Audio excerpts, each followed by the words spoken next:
Hello friends, welcome to Madras eats. இன்றைக்கி நம்ம பார்க்க போகிறது மஷ்ரூம் பிரியாணி. இந்த வீடியோவோட முடிவில் ஒரு மருத்துவ டிப்ஸ் கொடுத்துருக்கேன். வீடியோ கடைசி வரைக்கும் பாருங்கள். மஷ்ரூம் பிரியாணி அதுக்கு தேவையான பொருட்கள் என்னென்னு இப்போ பார்க்கலாம். மஷ்ரூம் 200 கிராம் இந்த மாதிரி பொடியாக நறுக்கி வச்சுக்கோங்க. ஒரு வெங்காயம், 4 பச்சை மிளகாய், பிரியாணி இலை, ஏலக்காய், லவங்கம் தேவையான அளவு, கொஞ்சம் கொத்தமல்லி, கொஞ்சம் புதினா, கொஞ்சம் இஞ்சி பூண்டு பேஸ்ட்டு, அப்புறம் நமக்கு 2 கப் அரிசி எடுத்துருக்கோம். அதை கழுவி இப்போ 30 நிமிஷம் ஊற வைக்க போகிறோம்.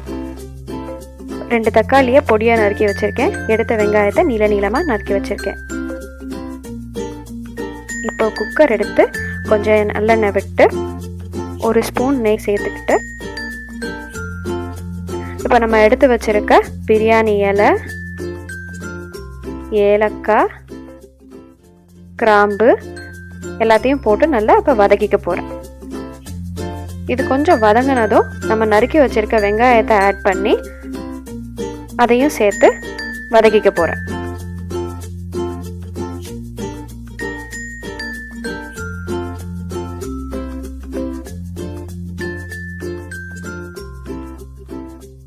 வெங்காயம் கொஞ்சம் சீக்கிரமாக வதங்கிறதுக்கு ஒரு சிட்டிகை உப்பு போட்டுக்கோங்க. ஸோ சீக்கிரமாக வதங்கிடும்.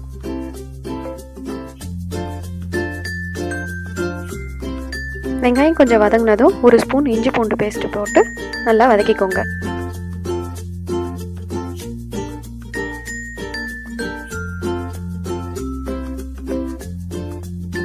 இதில் இப்போ நம்ம நறுக்கி வச்சுருக்க தக்காளியும் சேர்த்து நல்லா வதக்க போகிறோம். தக்காளி கொஞ்சம் நல்லா மசிஞ்சு வர வரைக்கும் நல்லா வதக்கிக்கோங்க. கொஞ்சமாக மஞ்சள்தூள் போட்டுக்கலாம்.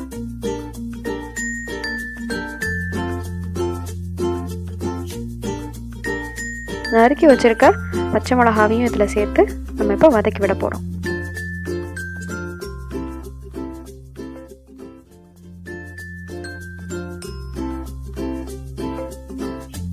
நல்லா பாருங்கள், இப்போது தக்காளி நல்லா மசிஞ்சு வந்துருச்சு.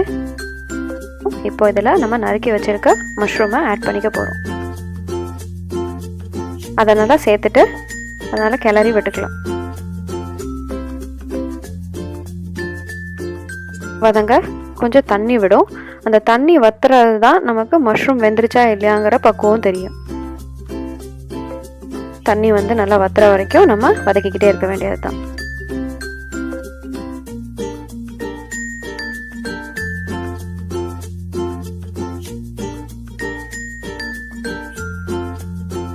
மஷ்ரூம் இப்போ கொஞ்சம் நல்லா வதங்கிருச்சு.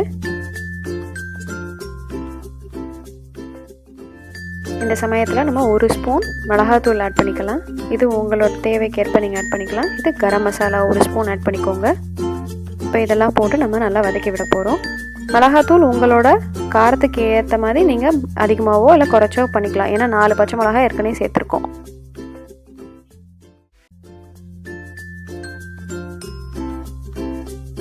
ஒரே 1 ஸ்பூன் தயிர் சேர்த்துக்கிறேன்.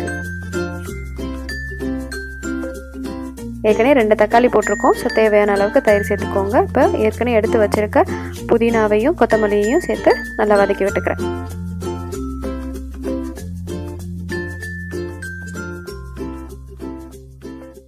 இது கொஞ்சம் நல்லா வதங்கினதும் தேவையான அளவு உப்பு சேர்த்துக்கோங்க.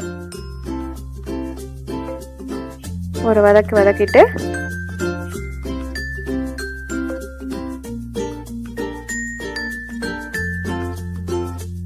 இப்போ நம்ம ஊற வச்சிருக்க ரைஸை ஃபுல்லாக தண்ணியை வடிகட்டிட்டு ரைஸை மட்டும் போட்டு கொஞ்சம் நல்லா வதக்கி விட்டுக்கோங்க.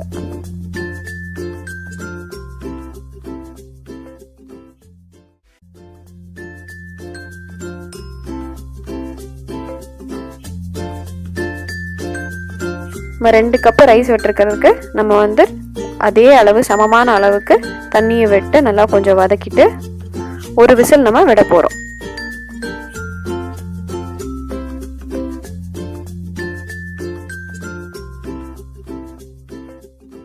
30 நிமிஷம் ரைஸ் ஊறுனதுனால 1 விசில் போதும்.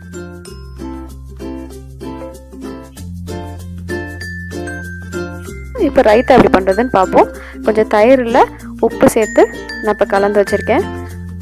அதில் பொடியாக நறுக்கின வெங்காயமும்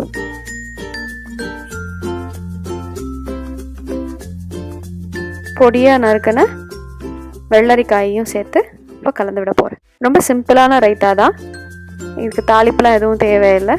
இந்த கோடை காலத்தில் வெள்ளரிக்காய் கொஞ்சம் சேர்த்துக்கிட்டா குளிர்ச்சியாக இருக்கும். நம்ம விசில் வந்தாச்சு.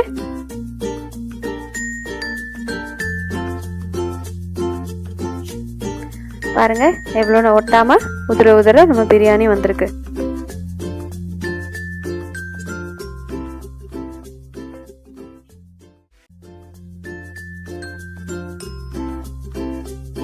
Mushroom biryani ready. நம்ம மஷ்ரூம் பொடியாக நறுக்கிறதுனால வாயில் ரொம்ப தென்படாது. ரைத்தாவோட தொட்டு சாப்பிட சுட சுட டேஸ்டான மஷ்ரூம் பிரியாணி ரெடி. இன்றைய ஹெல்த் டிப்ஸ்.